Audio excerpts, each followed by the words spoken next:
దేవుడు మన జీవితంలో ఏదైనా కార్యము చేయాలి అంటే దేవునికి ఒక సమయం ఉంది అని నువ్వు గుర్తుపెట్టుకోవాలి. కంగారు పడిపోకూడదు. నువ్వు కంగారు ఎక్కువ చాలామందికి, అవునా? యేసుప్రభు అన్నాడు, అమ్మా నా సమయం కరాలేదు, నువ్వు మౌనంగా ఉండు. అప్పుడు పరిచారకులతో అంటుంది మరియమ్మ, ఆయన మీతో చెప్పింది చేయండి. యేసుప్రభు అన్నాడు, అక్కడ ఏంటున్నాయి?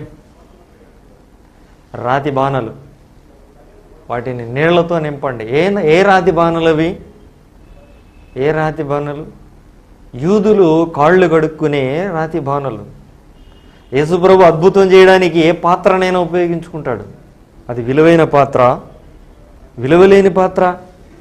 దేవుడు ఆ వ్యక్తిని దీవించాలనుకుంటే ఆయన ఎవరినైనా దీవించగలడు. అతడు ధనవంతుడా, ఉన్నత కులానికి చెందినవాడా, పెద్దవాడా, చిన్నవాడా, తృణీకరించబడినవాడా, ఘనుడా, ఇవి పరిగణలోకి దేవుడు తీసుకోడు. ఆయనకు కావాల్సింది ఆయన మాటకు లోబడటమే. ఆయన నిన్ను